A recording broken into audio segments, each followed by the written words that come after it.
Good morning, America. How are ya? Monday Morning Rail. Hi, I'm Denny Jelsma, and I'm at the world famous Jacksonville Terminal Railroad Museum in beautiful Jacksonville, Florida, where the sun always shines. And running trains is an absolute pleasure. Today is Monday, and you know what we do on Monday? You guessed it. We do show and tell. Show and tell is always brought to you by Jelsma Graphics, the people that make all the embroidered railroad clothing, the jackets, the hats, the shirts, the club shirts and jackets, everything you wanted in railroad embroidery, you go to jelsma.com. Now, we want to thank all the people that keep watching our videos. We had a video almost hit 20,000 views, and we just say, wow. And number two, Richard and I just thank all the people that watch our videos. And once again, number two has got his glossies. He signs these every Monday morning. So if you come by, he'll sign a glossy for you. Or if you see him at a show, he'll be glad to sign there also. And he's very accessible to the public. And the same thing with Richard New. Come by and he will be glad to sign a 8x10 glossy. And then the world famous Andrew Casey. Very lucky to have this railroad photographer, world famous celebrity with us. He has glossies, and he even has front and back glossies, and he'll be glad to sign those on Monday. He's usually here at the club. And if you see him out rail fanning, once again, he loves to sign his glossies. Now, with all that being said, show and tell is going to start right now.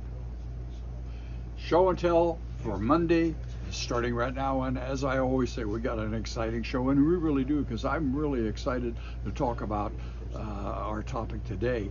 And what it is the paint schemes of the Illinois Central and other famous trains, and why they had them at certain paint schemes.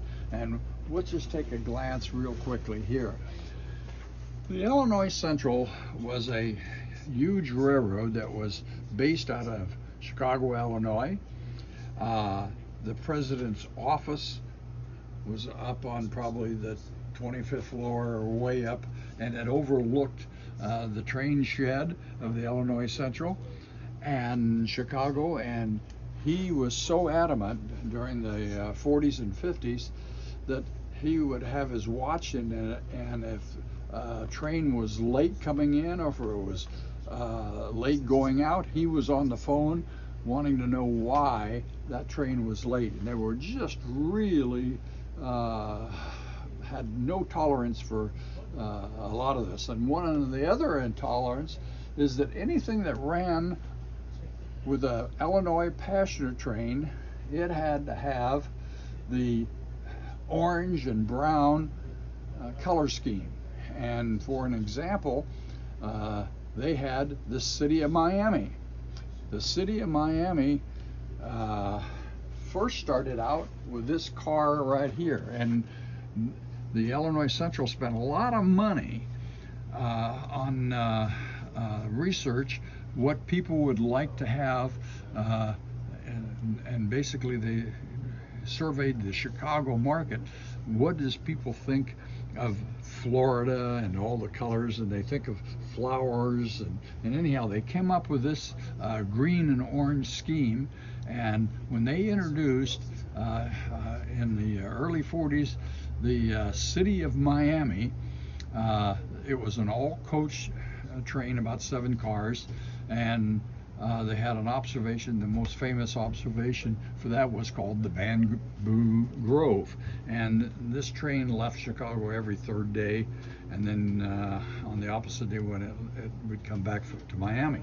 Well, every car had this paint scheme. Even if they was sold out, and if they didn't have an extra car, they would not put it. They were so adamant that that color stayed exactly the same, because that represented the Florida train, and they were very adamant about that.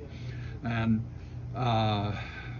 it lasted 2 or 3 years, and then they went to the all chocolate and orange color.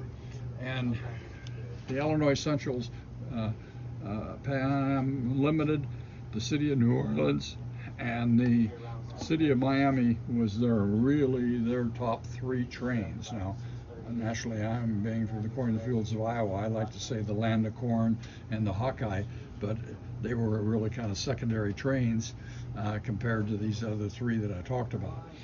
But they took the Illinois Central city of Miami and they insisted that every car on that train had to be of the chocolate and orange color.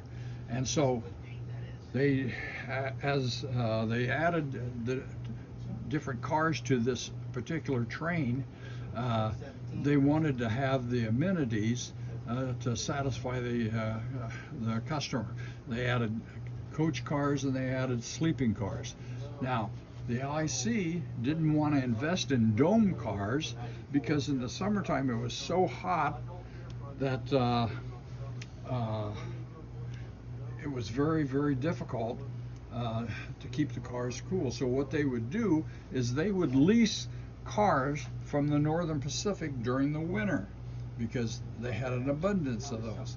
And Illinois Central was so adamant about the colors that they took this car and they painted it every year, and it cost them about $4,000 at that time to paint. Now it'd be probably 15 to 20 or more.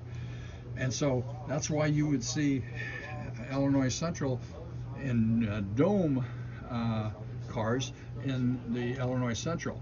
They really actually did not till later on, but they leased them every year, and then when they brought them back, they repainted them. And so they would lease sleeping domes, and they would a few coaches. Now, the Illinois Central wasn't the only railroad that came to Florida from the Midwest.